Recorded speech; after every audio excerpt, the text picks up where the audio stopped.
42 News at 10 starts with the big story. 15 years from now, am I going to have some weird cancer?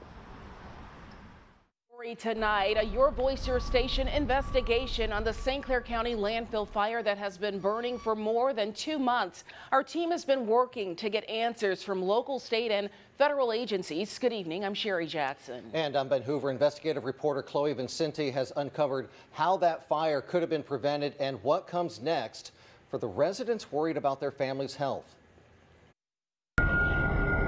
From the moment the environmental landfill caught fire in St. Clair County to the more than 2 months of smoke that would follow, neighbors who live along Blackjack and Annie Lee Road say they're suffering. You couldn't breathe. You could not breathe. Within a week, we started getting smoke inhalation symptoms, headache, fatigue, cough, chest pains. Symptoms like those have been a common theme for neighbors close to the landfill who were demanding action for weeks before anything was done. This is the first time that we've seen this type of a fire. After conversations between county officials, ADEM, and the EPA, the federal agency came in 2 weeks ago to finally work on putting it out.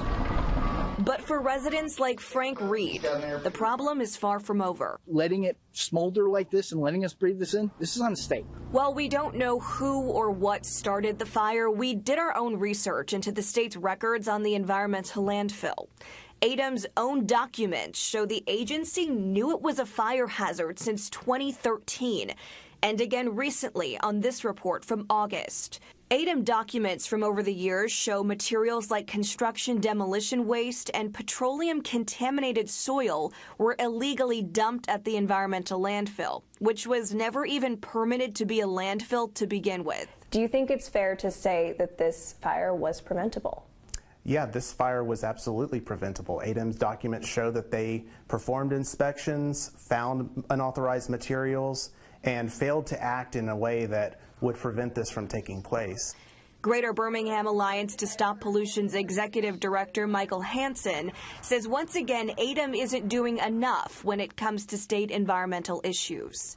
Even the EPA says more could have been done here. Well, generally landfills are required to cover the material either every day or every few days, and that's usually written out in their permit. In this case, there wasn't systematic covering of material every day, so that's in some ways is a way to reduce landfill fires. ADEM denied us an on-camera interview after we questioned them about the fire hazard, but told us in a statement, in part, quote, "Neither ADEM nor any other state agency has authority to regulate vegetative waste disposal sites," going on to say follow-up inspections confirmed that efforts were being made to remove non-vegetative wastes. For the neighbors who live next to this landfill, breathing in the smoke for months, the question now is how it will impact their health in the long term. 15 years from now, am I going to have some weird cancer? Is my son going to have some weird cancer? Is this something we all have to worry about? Of course it is. There can be all kinds of adverse health effects. Jefferson County Department of Health Principal Air Pollution Monitor Jason Hawanitz has been following the air quality since the fire first broke out. Certainly we are concerned anytime there's an event where it's blowing pollution back into the county.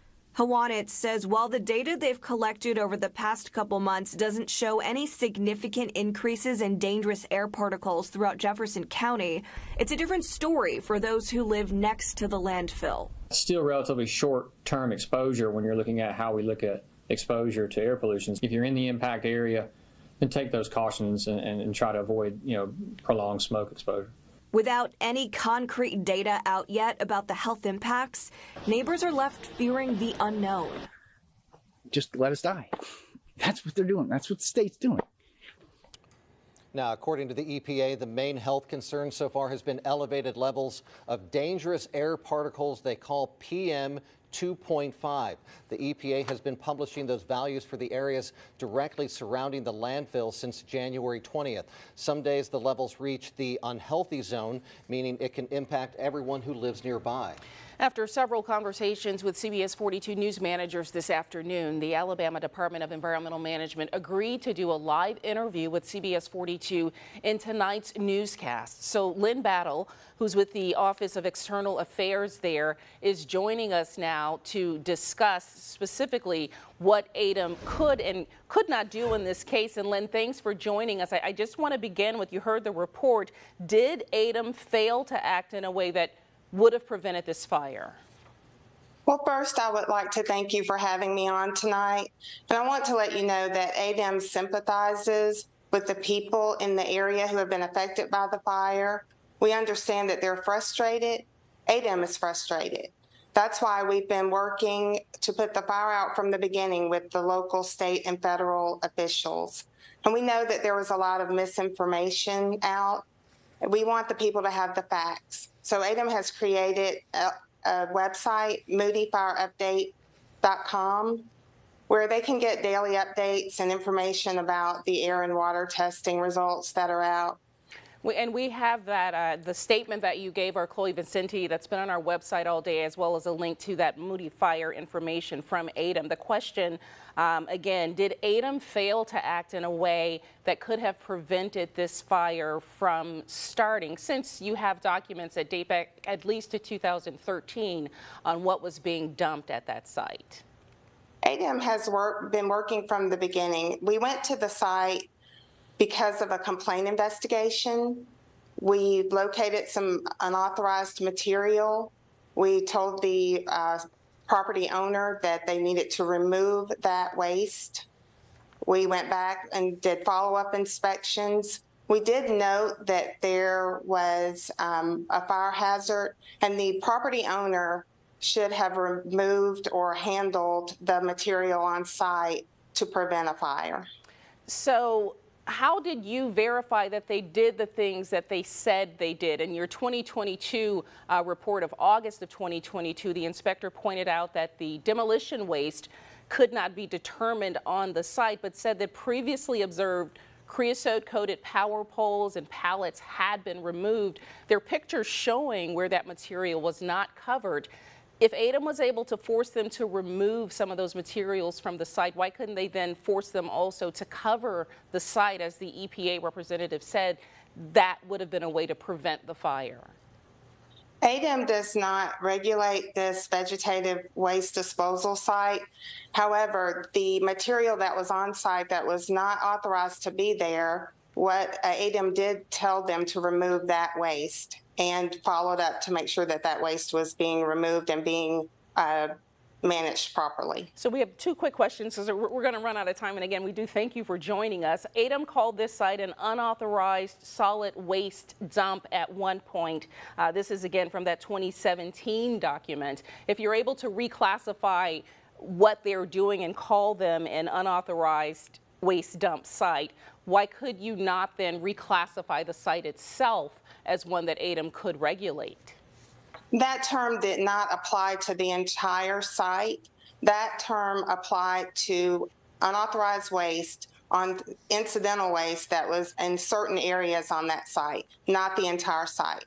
But while ADEM was there and while ADEM had the opportunity to be on site, we did point out that there was a fire hazard being created by the property owner, and we suggested that he make efforts to remove anything that could cause a fire.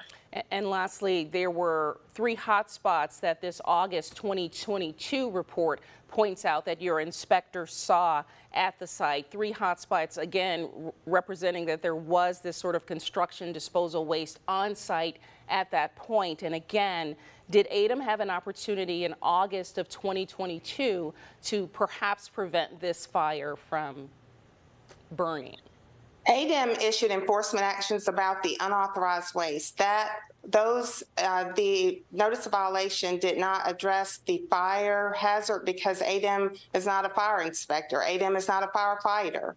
We did point out that there were things happening at the site that could cause a fire, and we let the property owner know that it was their responsibility to prevent the fire. ADEM was not responsible for the fire. Have you guys been in touch since August with the property owner?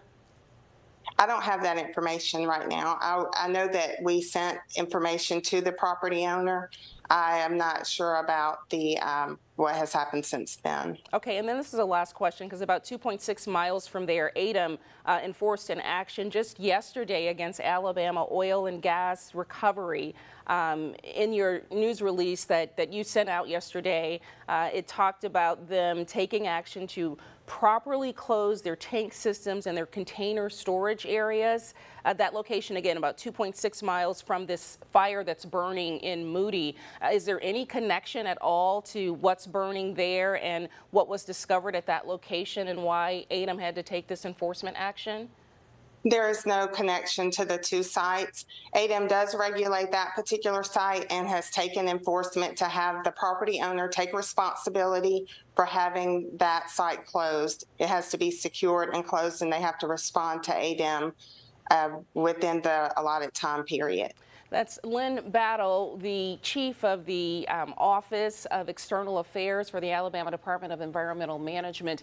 Lynn, thank you so much for joining us tonight. Thank you very much for having me. You can find the